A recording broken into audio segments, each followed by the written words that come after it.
So we're going to be doing the tutorial here, and so the guy just kicked us out and left us in an alley. Woohoo!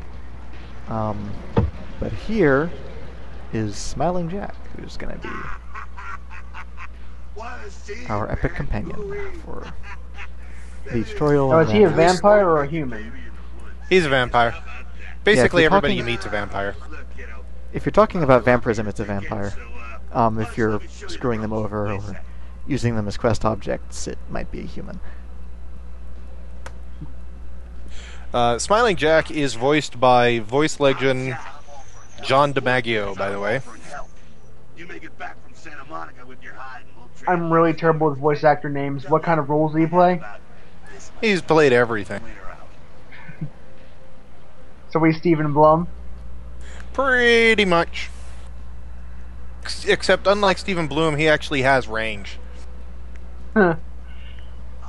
True. No, he prefers melee.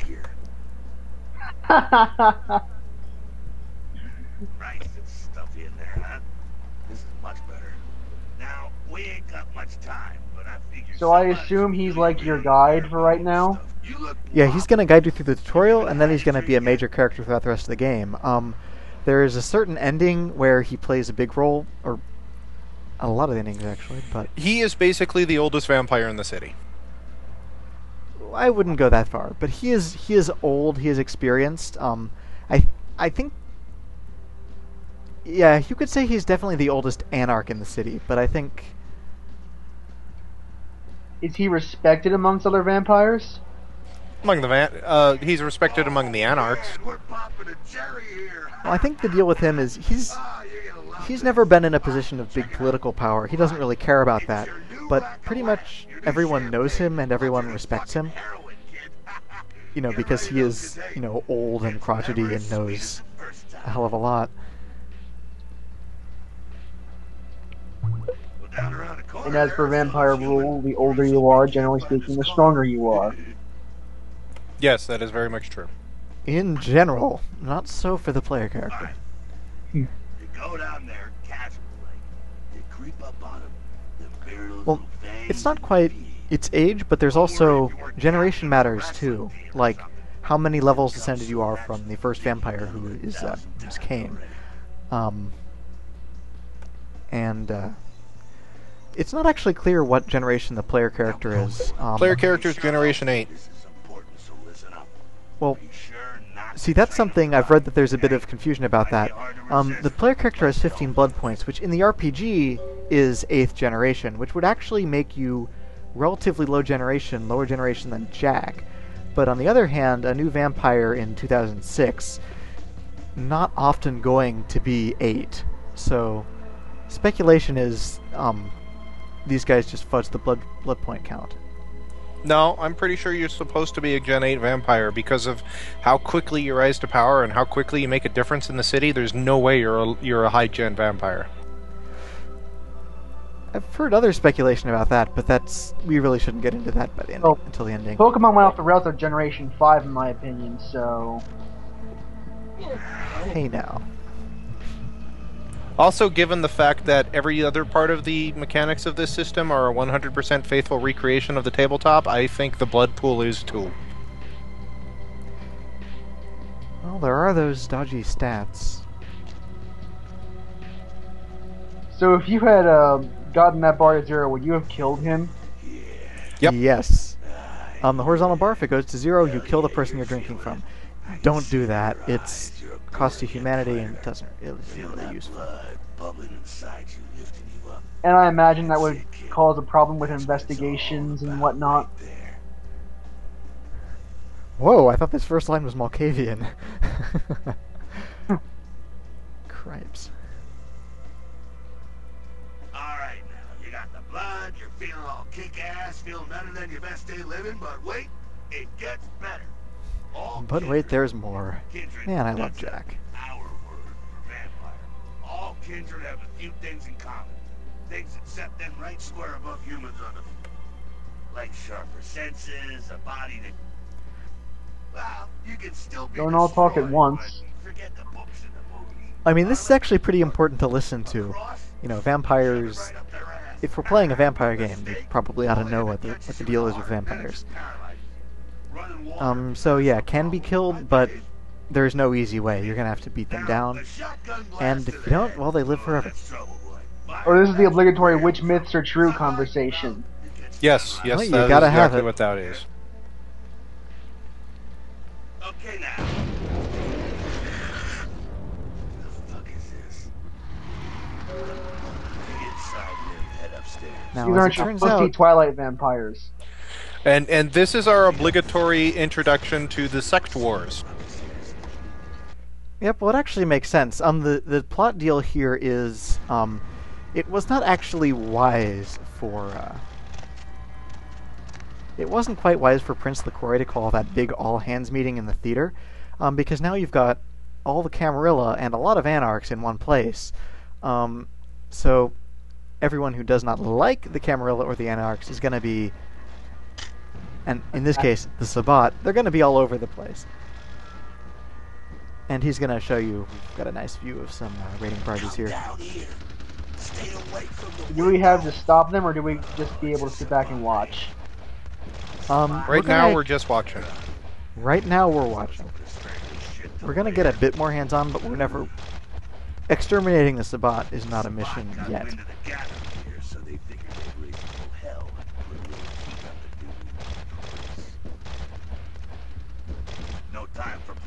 So explain to me, like, vampire society is how many princes are there? One per city that the Camarilla controls. Well, one per metropolitan area, anyways. And the Camarilla are... Yeah, see, part of the reason why I'm not explaining all of this is because the game actually does. Yeah, I mean, we'll get the idea, but suffice it to say, they're in charge. Or in charge of a lot. In charge of nearly killing you. But there are other factions, obviously these are Sabbat, and the guy who went in the meeting stood up and said, "This is bullshit," and saved your behind. He is an Anarch, and we'll get to see more of all of them later. So one of the best parts about this game is you were playing from the point of view of somebody who knows absolutely nothing about vampires and is, you know, really first being introduced to this to the whole vampire thing, and the game goes, "Hey, you don't know anything, so we're gonna have people tell you." That makes sense. I mean, they're also being sensible about telling you. It's not like, you know, they managed to avoid info dumping pretty well. There's a bit of it in this tutorial, but hey, it's a tutorial.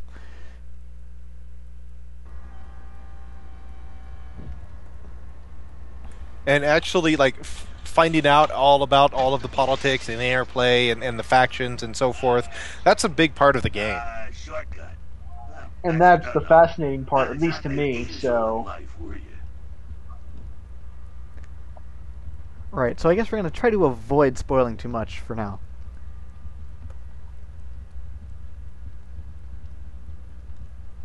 Cool.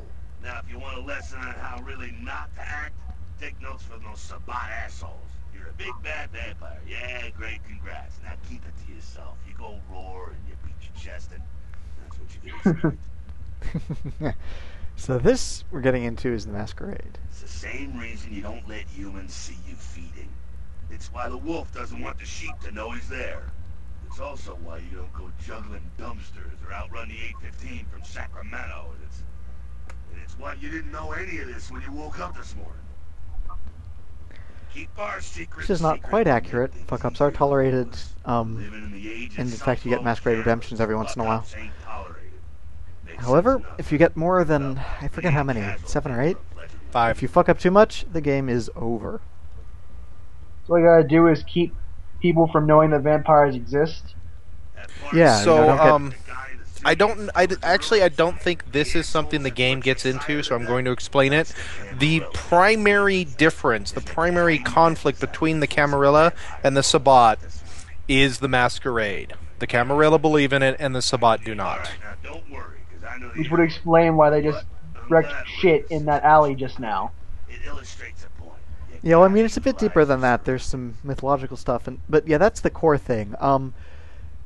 Actually, pretty much all the conflict between the sects in the game is relating to how much rules there should be. The Camarilla, you know, there should be a rule for everything. The Anarchs, they don't put much stock in rules, but they do believe in the Masquerade. Sabbat, not really. The classic order versus chaos thing. Yeah, basically. Kind of, sort of. The Sabbat's actual purpose is kind of alluded to later in the game, and if it's not clear by then, we can talk about that then, but that is something the game will explore a little bit. Yeah, they've got a big purpose going on with the myth arc that, yeah, let's not get into that now. They do have a purpose. Yes, yeah, they have a purpose. Their goal is not just chaos. Okay. So yeah, here we're gonna get another little mini quest thing. We're gonna get into this computer. We can hack it, or we can steal the password off this note, and then get a key out of a safe. So the password is Chop Shop. Or you can actually just, if you know the password from a previous playthrough, you can just type in the password. I don't do that. That's shameful. Yeah, so I'm gonna hack this anyways, just so you how that works. You just Control C, and it sort of figures out the password if your skills are good enough, and you can go into the computer and unlock the safe. So computers are pretty funny. Your skill determine if you can get the password or how long it takes. If you can. Yep. Although, yeah, time it takes, that only depends on the password length. These computers are a bit funny. Hardware looks modern. It's 2004, but this is definitely an Apple II. Yeah. Oh well.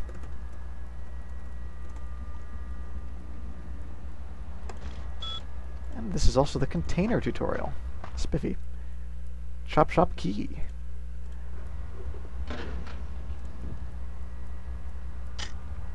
Okay, so we're going our different ways out in the alley. Just gonna go out the front, I'm gonna go out the back.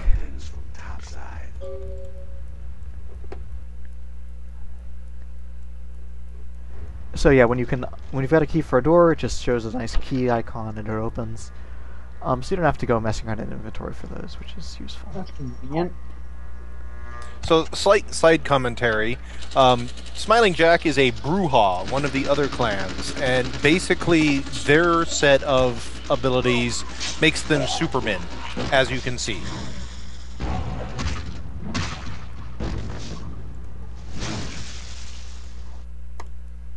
I don't know, that's not substantially beyond what a Gangrel with Fort and... He was using Celerity and Potence there.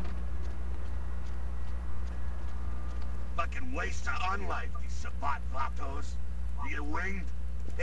Yeah, I assume. So... Look at them potholes. Those will close up soon enough. Better feed, though. Now, this thing with Jack smelling, that's interesting, but this is actually not something that you're going to be able to do. Actually, it might be that he is using Auspex, which we do have, and we'll talk about that later. But I'm pretty sure he's supposed to be smelling, which you don't do that. Don't kill them, at least not the innocent ones. They're a monster now. In the tabletop, there is a lot of allusion to vampires being able to smell blood. But is there ever a skill in tabletop where you can do that? There are abstractions on feeding, so you can use systems to find somebody to feed on and safely feed, yes. Well, but is that about smelling things, or is that more of, okay, we don't want to have you role-playing wandering around in an alley to find some dude for 20 minutes? I'm pretty sure perception plays into it. So I guess both. Interesting. But yeah, this is an interesting monologue. This is why you can't just go on a rampage. You have got these things called humanity points, and you lose them whenever you drain someone dry, not in combat. And when you lose more of them, you will go into frenzy more often, and you will. I believe something bad happens when you get to 0. Don't remember what it is though. Game over. All right then. So I know this game takes place in the World of Darkness, which is a whole different set of RPGs, like vampire, werewolf, mages. Does any of that ever come into play in Vampires? There are There werewolves, are but only werewolves in this glancingly. game. There's nothing else mythological, though. Well, there's ghosts, but I don't think there's an RPG for that. Yes, there is. It's called Wraith. Oh, okay. And in fact, the ghost is a wraith. Spiffy. Isn't your I'm blood not at really 4 familiar right with now? that. No, I've done a little bit of the tabletop. We had a short kind of failed campaign of werewolf at one point, but I don't really know all that much about it. So Well, you know more than I do. Well, I have the source books for Mage, Vampire, and Werewolf, and Hunter all within arm's reach right at this moment. The new or old World of Darkness? The old one, which this game is based off of. okay, so here's another mechanic. You can feed on people. You can also feed on rats, unless you are a Ventru. Side note, Nosferatu who feed on rats get 3 blood points instead of 1. Interesting. It's That would kind of actually to make make up it for the fact that they basically can't feed on people, what being terribly disfigured monsters and all. Well, they could still pop out of a sewer grate and nom on someone. Yeah, and you can still do that. Yeah, but that's more risky than just feeding on a rat. Indeed, plus sewers are full of rats, and sewers are where Nosferatu live. And also, sewers are long and tedious to navigate. Well, there's that sewer section, but, you know, the sewers in the actual hubs aren't that bad once you get used to them. I don't know. I mean, again, maybe this is a patch thing, but I have always gotten grotesquely lost. There's no particular landmarks, and the maps are not very helpful.